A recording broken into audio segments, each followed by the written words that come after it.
It's me again, your friendly neighborhood thought criminal, the everyday skeptic. Confirmed Russian spy, David Stewart here. I want to talk about an idea today that I call the Grand Conspiracy, and it's a piece of skeptical wisdom that I think occurs in two parts, and I want to talk about both those parts. Let me start it off with a little bit of a story. So, last week I was down at the beach with my son and my wife, and we wanted to take him down to kind of play in the waves. But he's little, he's less than 2, and the waves were kind of scary. So we just ended up sitting on the beach and watching stuff. We were watching pelicans go by and seagulls and crows and pigeons too. And we're looking out and we're watching ships and boats. And it's a nice clear day in South Bay. So there's a lot of these sailing vessels, these big tall-masted sailboats flying, kind of going around.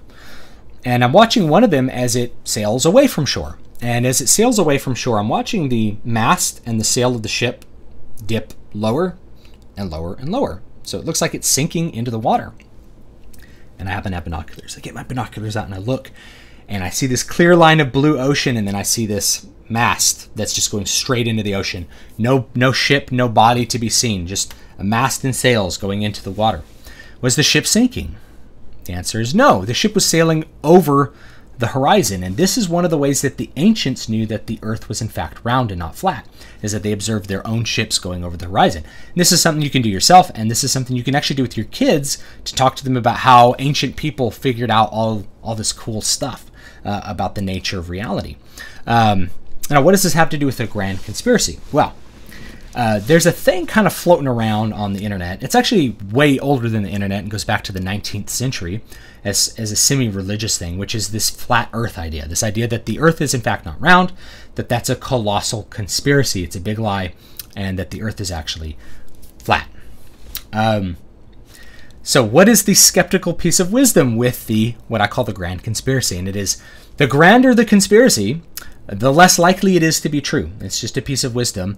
The bigger the secret, the bigger the lie, the greater the likelihood somebody's going to tell the truth. Somebody's going to break with the conspiracy. And it has to do with just the nature of human beings, that any one person has a less than 100% chance of keeping a secret.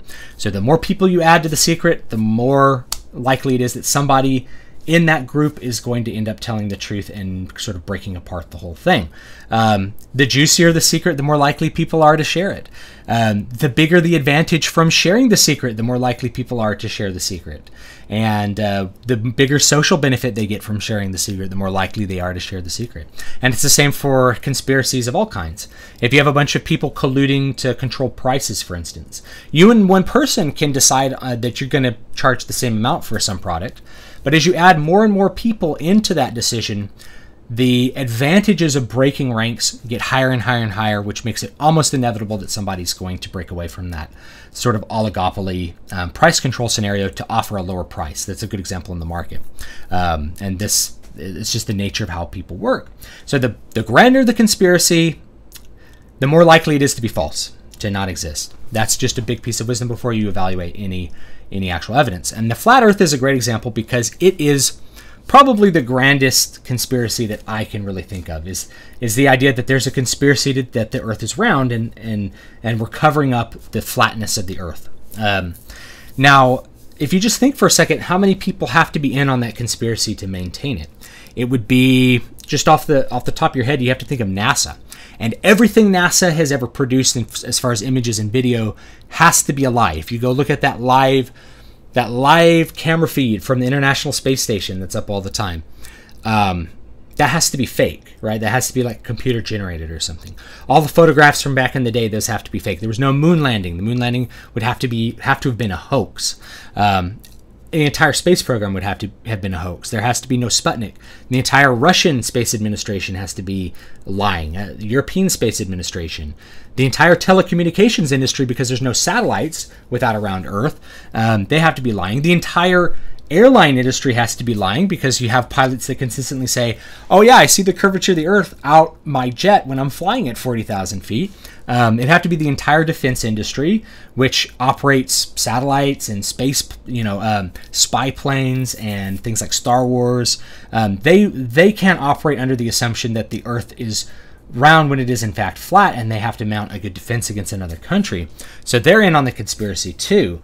All universities are in on the conspiracy. Entire fields of study have to be in on the conspiracy. All geologists have to be in on the conspiracy. Geophysicists, cartographers throughout history, physicists, mathematicians, everyone who writes textbooks and designs them, the entire education industry, I guess, has to be in. Like, you just keep adding the list. The government has to be in on it because they're funding NASA and the defense industry. So Congress is in on it. The president, probably all of their people that they work with, which is a couple of thousand people right there that are somehow able to keep this conspiracy up. All the governments in the world, essentially all world governments from any kind of first world country, at least. I can never speak for like third world countries. Sometimes they do crazy stuff, like ban GMOs for no reason. Anyway, so that conspiracy gets so big that without me having to do any kind of work, we know that it's the likelihood that it's false is pretty much a certainty. It's so close that we probably can just say it's so likely that this conspiracy doesn't exist that we could just say it doesn't exist, and that doesn't even take into account that little thing that I told you about, like the ships disappearing over the horizon. That's the big part of the grand conspiracy. So the grander the conspiracy, the less likely it is to be true. Now there's a flip side to that, and this is a really, really important one that I want to talk about, which is for somebody who already believes in the big lie, who already believes that it's a conspiracy. And before I actually go any further, remember, extraordinary claims require extraordinary evidence. That's another little good piece of skeptical wisdom. So the other side of this is that if somebody already believes in the grand conspiracy, if they have already internalized the belief that, say, the earth is flat, the conspiracy to hide the fact that the earth is flat is now so big that anybody who comes presenting contrary evidence, anybody who comes presenting evidence that the earth is round, there's a very, very strong likelihood that they're part of the conspiracy because it's so big. So the grander the conspiracy, the more likely anybody trying to support the conspiracy is part of the conspiracy itself. So anybody presenting evidence that goes against the conspiracy theory is part of the actual conspiracy itself. And it'd be like a real thing. There's so many people involved that there's actually a pretty strong likelihood that I'm actually being paid by the government to hide the fact that the earth is flat, right? That the likelihood would be near certainty. So when you're dealing with people who believe really, really strongly in some of these grand conspiracies, you have to keep in mind that from their perspective, because they've already decided that that's true, the next step for that is really the assumption that people who are going to present evidence that goes against what they believe are already part of that conspiracy. And that would be a completely like rational way to think about it. Because you already know that the conspiracy exists. So anyway, that's what I have to say about it today. You can try that little experiment that I talked about. It's not an experiment. Try that little observation that I talked about with your kids. I think it's a really good way to talk about how our forebears really understood how the world worked and how they figured out how the world worked. And sometimes we forget how smart our ancestors were and how much they figured out about the world in order to enhance their survival.